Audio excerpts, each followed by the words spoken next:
Was a woman's body really a debt to be claimed by another man? That question burned in her mind on the day her husband was lowered into the frozen ground. The cold wind cut through the small-town cemetery in Wyoming, carrying the sound of prayers and fake sympathy. She stood alone beside the grave when her brother-in-law stepped forward. His shadow covered her from the winter sun. He leaned close, his voice low and oily, meant only for her. "By winter, you'll have my son growing inside you. You will give me a new heir for the land my brother ruined." His words were a threat, dressed like a promise. Her stomach twisted with fear. The townspeople whispered behind her back as if she could not hear them. To them, she was no longer a wife or a person. She was a widow with no children and no worth, someone to be used, traded, and controlled. She knew then she had to escape. That night, with nothing but a thin wool shawl wrapped around her shoulders, she fled. The only guide she had was a memory of a map her father once showed her as a child. It led to a wild land of tall pine trees, deep valleys, and sharp peaks. People called it a place of ghosts. It was said a man lived there who had left the world behind. Some called him dangerous. Some said he had gone mad with grief. But to her, he sounded like safety. The cold attacked her like a living creature. Her fingers went numb first, then her toes.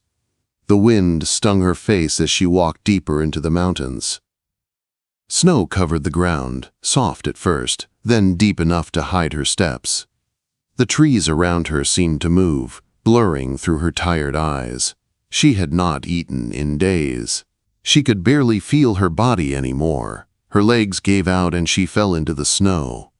It felt soft, almost kind, like a blanket welcoming her into sleep. She thought she would close her eyes just for a moment. Her body was ready to give up. That was how he found her. The mountain man had been tracking a deer through the woods. He moved silently, like the forest was part of him. His eyes, sharp and pale like the winter sky, caught the sight of her dark dress half buried in the snow. He stopped and watched her for a long moment. She looked lifeless. Then he saw the small cloud of breath leaving her lips. She was alive, but barely. His face was rough and strong, marked by years of hardship. His beard was dusted with frost. He felt no fear or softness when he looked at her. He had spent years teaching himself not to feel. He lived by strict rules. He wanted to be alone. He wanted no part of the world or its problems. But if he left her here, she would die. With a heavy sigh, he broke his own rules. He lifted her into his arms. She weighed almost nothing. He carried her through the snow to his cabin deep in the trees. The cabin was small, made of dark logs and mud, with a stone fireplace inside. The air smelled of wood smoke and dried meat. He placed her on the only soft place he owned, a cot covered with animal furs near the fire. Her face was white and cold. Her boots were frozen solid to her feet. He worked without saying a word. He built the fire high until the heat filled the room. He used his knife to cut away her frozen boots and began rubbing her feet with snow to bring the blood back. His hands were large and rough, yet he was gentle. It hurt enough to wake her. She gasped and tried to pull away, fear filling her eyes. She saw a tall stranger in the firelight, his hands wrapped around her feet. She tried to get free, but she was weak. He did not speak or look at her face. He continued until color returned to her skin. Then he wrapped her feet in clean cloth and covered her with a thick wolf pelt. The warmth of it sank into her bones. She felt safe for the first time in months, though he still had not said a single word. Days passed like this. He would leave the cabin at dawn and return with firewood or meat from a hunt. He always placed a bowl of stew on the small table for her, then turned his back to give her space. He did not watch her eat. He did not touch her. He treated her care as if it was simple duty. She watched him quietly while she healed. She learned the rhythm of his silence. She saw how he listened to the forest before stepping outside. She noticed the long scar on his arm, pale against his skin.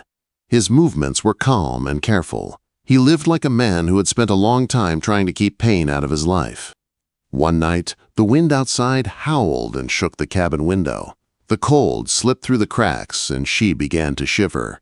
He stopped what he was doing and came toward her. He opened a wooden chest and pulled out another heavy bear hide. He wrapped it around her shoulders with care, tucking it close so no cold could reach her. She looked up, wanting to speak, but no words came out. "You are cold," he said, his voice rough and deep. These were the first words he had spoken to her. She realized then that behind his silence was not emptiness, but something guarded and buried. Something hurt. For the first time since she ran, a small part of her heart began to thaw. She woke the next morning feeling a quiet strength she hadn't felt in years. The warmth of the fire, the wolf pelt on her shoulders, and the safety of the small cabin wrapped around her like a promise. She moved slowly but with purpose. She swept the cabin floor, washed the bowls he used, and folded the fur blankets neatly. These were small things, but they made the cabin feel less like a shelter and more like a home. He noticed. He never thanked her, but something in the air shifted. When he returned from hunting that afternoon, he placed a small carved object on the table beside her. It was a tiny bird carved from pale pine wood. It wasn't perfect. The knife marks were still there, rough and uneven, but its shape was clear. A little wren, head tilted as if listening. It was the first gift anyone had given her in years. She held it carefully, afraid it might disappear. It had no value to anyone else, but to her it was priceless. It meant he had seen her, not as a burden, not as a debt, not as property, but as a person. That night, her past came back in her sleep. She dreamed of her brother-in-law, his hand gripping her jaw, his whisper like poison. She woke with a cry, shaking, the memory choking her breath. The room was dark except for the soft orange glow of the dying fire, and he was there, standing in the doorway, watching her with steady eyes. He didn't move toward her, he didn't speak, but he stayed until her breathing slowed. He stayed so she would not wake up alone.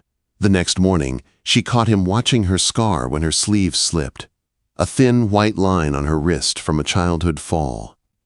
He paused, then pushed up his own sleeve. A long, deep scar ran across his forearm, jagged and angry. "Bear," he said simply. His eyes held hers for a moment before she touched the small scar on her cheek, the one her husband had left during one of his drunken fits. She said nothing. She didn't need to. He understood. Days turned into weeks. She learned his routines. He chopped wood in the mornings, hunted before dusk, cooked quietly and carefully, as if feeding her mattered more than speaking. She began to hum soft tunes as she worked around the cabin. The sound filled the silence gently, like sunlight warming a cold room. One afternoon, a man appeared at the edge of the clearing. A trapper, with rough clothes and a heavy pack on his back. He called out for the mountain man, keeping his distance. She watched through the window as they spoke quietly. She couldn't hear the words, but she saw the change in the mountain man's face. His jaw tightened. His shoulders stiffened. When he came back inside, she knew something was wrong. "They're looking for you," he said. His voice was calm, but there was something dangerous under it. "Your husband's brother is offering a reward." Her heart froze. She felt the walls of the cabin closing in. If they found her, she would lose everything: her freedom, her safety, herself. She shook her head, breathing fast. "He will take me back," she whispered. The mountain man walked across the room and took his rifle from the wall. He sat down and cleaned it slowly, carefully, like a ritual. Then he opened the large wooden chest and pulled out a second, smaller rifle. He checked it and set it on the table in front of her. "He will not take you." His words were not a promise, they were a truth. She felt something she hadn't felt since childhood. Not fear, not surrender, but fight. He taught her how to load the rifle, how to aim, how to steady her hands. He gave her a long knife, heavy and sharp. "For you," he said, placing it in her palm. She learned the forest paths. She learned the sound of snow shifting under boots versus under deer hooves. She learned how to survive. 3 days later, at dawn, they came. Her brother-in-law and 2 hired men climbed the mountain with anger on their faces and greed in their eyes. She spotted them through the trees. She didn't scream. She didn't freeze. She went inside, placed a hand on the mountain man's shoulder, and said, "They're here." He nodded. "Stay inside. Bar the door. Do not open it." He slipped out the back and disappeared into the woods like smoke. Her brother-in-law reached the cabin full of confidence. He kicked the front door. "Nothing," he cursed. His men spread out, and then the forest struck back. A hidden trap caught one man's leg, lifting him upside down. A rock slide sent the second man tumbling, scrambling for shelter. But her brother-in-law kept going, fueled by anger. He found the small back window and smashed it with his gun. His hand shot through, grabbing her hair, dragging her toward the broken frame. "You are mine," he snarled. "The land is mine. You are the price." Her scalp burned, terror surged through her, but she was no longer helpless. She remembered the weight of the knife in her hand, the strength she had learned in the silence of the cabin. With a sharp cry, she raised the blade and cut upward, not at him, but at herself. She sliced through her braid. Her hair fell free and she stumbled away. She stood in the center of the cabin, breath shaking, hair uneven and wild, the knife in her hand. "I am not your property," she said, voice strong and clear. The hired men saw the truth written across her face. They lowered their weapons and backed away. The shame of what they had done was heavier than any reward. Her brother-in-law spat and fled, disappearing into the trees he never should have challenged. When the mountain man stepped inside again, he saw her, not broken, but standing tall. He walked over and gently took the knife from her trembling hand. The silence that followed was not empty. It was shared. It was the beginning of something new. Wait, before we move on, what do you think about the story so far? Drop your thoughts in the comments. I'm really curious to know. The cabin felt different after that day. The walls no longer held only silence and survival. They held something warmer, something alive. She moved with a new sense of belonging. The fear that once lived inside her had loosened its grip, replaced with a quiet strength. She was no longer a hidden guest. She was a woman standing on her own feet. That night, as the fire glowed softly, he sat on the stool sharpening his knife. She sat nearby, her shorn hair gathered in her lap. The long braid that once defined her was now gone. It felt like shedding a past she never wanted to carry again. The knife he had given her rested on the table, the metal reflecting the flames. For a long time he said nothing. Then, his voice broke the quiet. "I had a family once." She looked up. His hands had stilled. His eyes stared into the flames as if seeing another time. "A wife? A daughter?" "Fever came, took them both. I could not save them." His voice roughened at the edges, filled with old pain. "I left the world because living in it hurt too much." He didn't cry, he didn't break. But the pain that lived inside those simple words was heavy. She didn't reach for him because she understood the weight of grief. Instead, she held out her hand, palm up, in the warm space between them. "You saved me," she said softly. He looked at her hand, then at her face, and placed his rough hand gently over hers. It was not a promise or a confession, it was a connection, 2 wounded souls meeting in the middle. The next morning, life continued, as if nothing dramatic had happened, but everything had changed. He hummed while chopping wood. She laughed quietly at the sound. It surprised both of them. Days passed, marked by small moments that stitched their lives together. As spring touched the mountains, he built a small porch onto the cabin. She planted wild herbs behind the house. He hunted less recklessly. She sang more freely. Little by little, they built something that felt like a life shared, not a life borrowed. When summer warmed the earth, she wove a small leather pouch and placed her shorn braid inside. It no longer felt like a symbol of loss. It was proof of her choosing herself. Months passed. Autumn painted the mountains gold. He brought home a small gray stone, smooth and worn by years.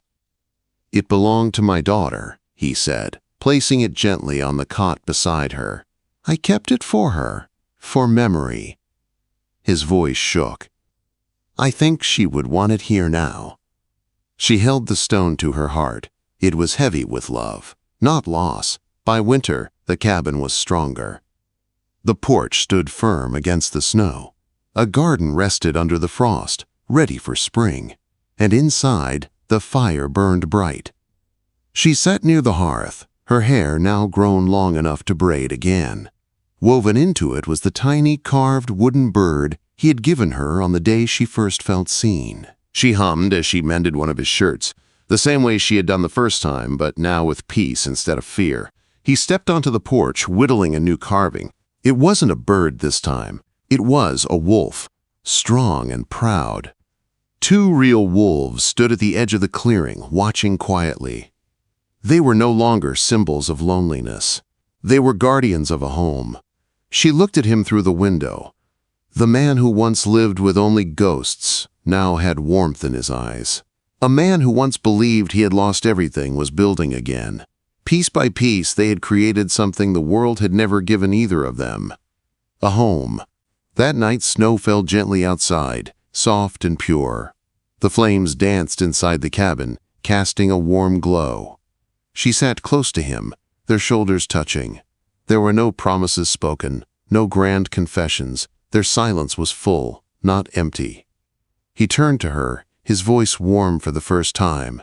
"You're not alone here." She met his eyes. "Neither are you."